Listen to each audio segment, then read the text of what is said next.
Biasanya kalau panas gini mau hujan deras ya. Sumuk banget. iPhone 14 series ya baru aja launching. Jujur aku malah belum nonton ini launchingnya ya.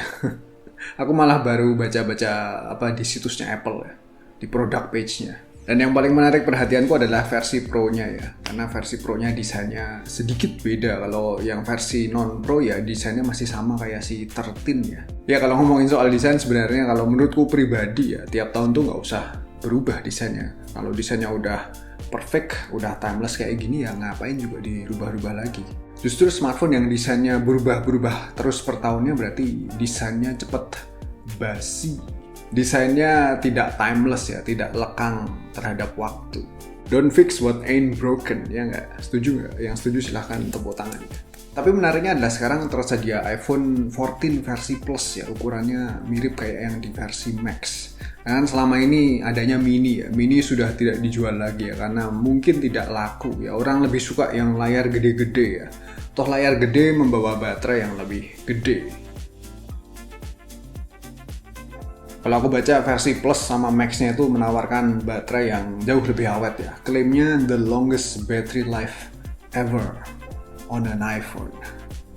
Yang benar. Apa iya? Dan sekarang fokus ke versi Pro-nya ya, karena versi Pro-nya di sini ya seperti yang bilang tadi sedikit berubah bagian depannya ya. Selamat tinggal Pony, selamat datang. Ini namanya apa nih? Tompel, kapsul. Terserah ya mau dinamain apa ya. iPhone namain apa lagi? Island apa lagi? Aku nggak tahu kenapa dinamain pulau ya. Karena ini mungkin bentuknya kayak pulau. Pulau di tengah-tengah layar ya. Dan banyak yang bilang ini tiru-tiru Android kayak di Samsung, kayak di Huawei. Ya sedikit beda sih, kalau di sini kan di tengah ya posisinya ya. Dan please jangan dibandingin dengan teknologi tompelnya kayak yang di Android ya. Ini tompelnya mengusung banyak sensor buat Face ID-nya.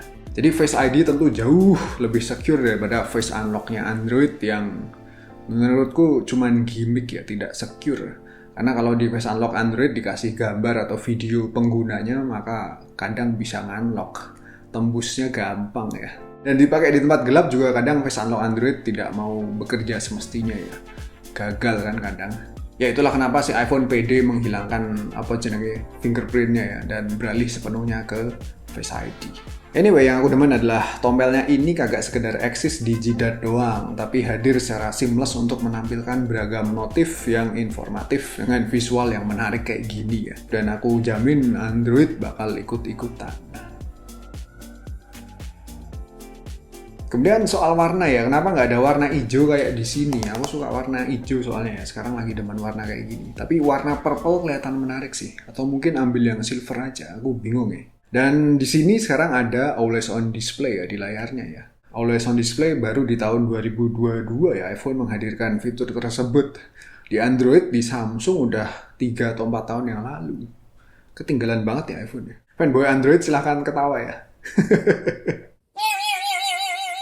Tapi yang bikin Always On Display-nya iPhone di sini beda adalah kalau kita lihat visual yang ditampilin full screen ya, sama persis dengan wallpaper yang dipasang. Beda dengan di Android yang umumnya cuma nampilin teks atau gambar kecil doang ya, nggak full screen.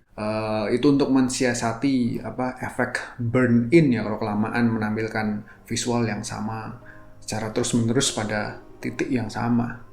Kan biasanya yang pakai audio itu yang layarnya OLED ya.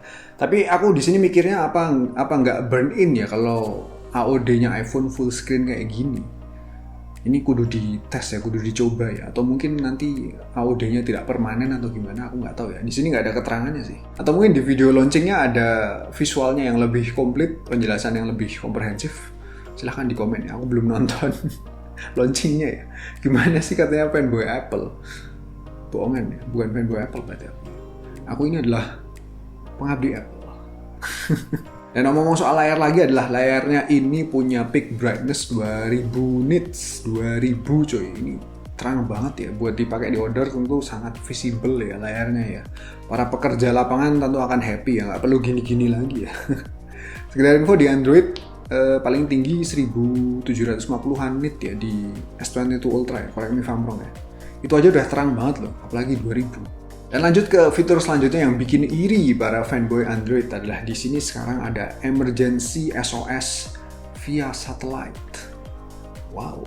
Jadi kalau kalian lagi ada di tempat terpencil, tidak ada sinyal, tidak ada opo-opo ya, semuanya hutan atau semuanya gurun, lagi dikejar singa mungkin ya, atau dikejar kadal, butuh bantuan ya, salah satu caranya adalah memanfaatkan fitur ini ya untuk mengirim bantuan ke pihak yang berwajib ya, pesan bantuan ya. Fitur ini tersedia secara gratis selama 2 tahun ya, selanjutnya mungkin bayar lah. Ya sepertinya sih gitu ya, karena nggak ada yang gratis di dunia ini ya. Namun fitur ini hanya available di US ya, jadi beruntung sekali yang tinggal di US ya, United States. Fanboy Android di Indonesia silahkan ketawa ya. Nggak tahu apakah mungkin bakal hadir di negara-negara lain, aku harap begitu ya. Ya, ketawanya udah selesai ya. Sekarang fanboy Android silahkan beriri hati lagi karena ada fitur baru yang namanya crash detection. Ya, jadi iPhone 14 series bisa mendeteksi bila mana sang penggunanya mengalami kecelakaan ya melalui sensor-sensornya. Kemudian secara otomatis akan memberitahu ke emergency kontak kita ya yang sebelumnya udah di-set serta melakukan emergency call ke 911. 911 cuma ada di US ya. Jadi apakah emergency call-nya bakal hadir di negara lain tidak tahu ya. Dan yang jadi pertanyaan besar adalah seberapa akurat pendeteksiannya. Ntar jangan-jangan iPhone-nya kebanting dikiranya ada crash lagi. Semoga tidak se-gimmick itu ya, semoga beneran jalan. Dan untuk membuktikannya tentu mahal ya. Kita kudu kecelakaan dulu. Mahal dan sakit ya. Ada yang berani ngetes silahkan nanti dibikin videonya terus mention aku ya. Dan fitur kayak ini sebenarnya bukan sesuatu yang esensial sih, tapi akan sangat-sangat berfaedah, bahkan bisa nyelamatin nyawa ya bila amit-amit kita lagi kecelakaan. Dan sepertinya kecelakaan di sini cuman berlaku untuk kendaraan bermotor kali ya. Kemudian kamera ya, kalau yang satu ini aku nggak impress sih, B aja ya. Fanboy Android silahkan membuli ya. Karena di Android sendiri sudah terlebih dahulu pakai besaran MP yang besar-besar ya. Sekarang udah nggak zamannya 12 MP ya. Di sini kan baru aja nongol 48 MP. Kemana aja? Telat ya. Dan megapiksel gede tentu kepake buat apalah istilahnya ini ya, pixel binding atau trik ini itu segala macam guna menghasilkan image yang lebih sharp ya. Dan terakhir ini yang jadi bahan tertawaan ya. iPhone 12 chargernya hilang. Dan sekarang iPhone 14 yang hilang adalah SIM tray. Jadinya kudu pakai ini ya, pakai eSIM ya, nggak perlu lagi beli SIM card fisik. Nah masalahnya di Indonesia yang nyediain eSIM paling ya cuman baru Smartfren ya. Fanboy Android silahkan ketawa lagi ya, ketawa yang kencang ya. Tapi setelah aku baca-baca di sini ternyata SIM tray hilang berlaku cuman untuk di region US ya, United States. Jadinya fanboy Android di Indonesia nggak jadi ketawa ya. Ya aku harap info tersebut benar ya, cuman berlaku di US ya. Kalau di Indonesia juga ikutan berlaku tentu akan ribet ya, apalagi yang suka traveling ke luar negeri. Kan nggak semua negara nyediain eSIM ya.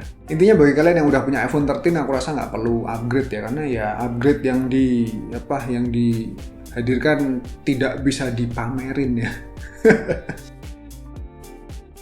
Tapi kalau mau upgrade ke iPhone 14 Pro ya monggo ya. Jujur aku kesengsem sama tompelnya yang seamless dengan UI-nya tadi ya. Kamera belakangnya juga bikin aku penasaran ya, pengen aku compare dengan Android kompetitor sekelasnya. Jadi MP gede di iPhone kayak gimana sih wujudnya. Dan yang bikin penasaran lagi adalah apakah benar si Bang Review, saya sendiri ya, apakah Bang Review beneran punya iPhone 14 Pro?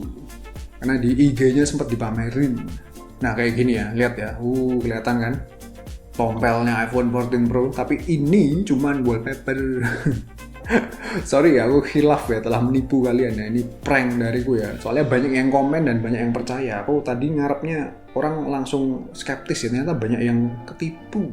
Jadi kalau kalian pengen ikut-ikutan, pengen pamer mungkin ya, wallpapernya aku sediain di deskripsi video ya, silahkan di-download aja dan dicoba aja ya, pamerin ke sopo kayak koncomu sopo.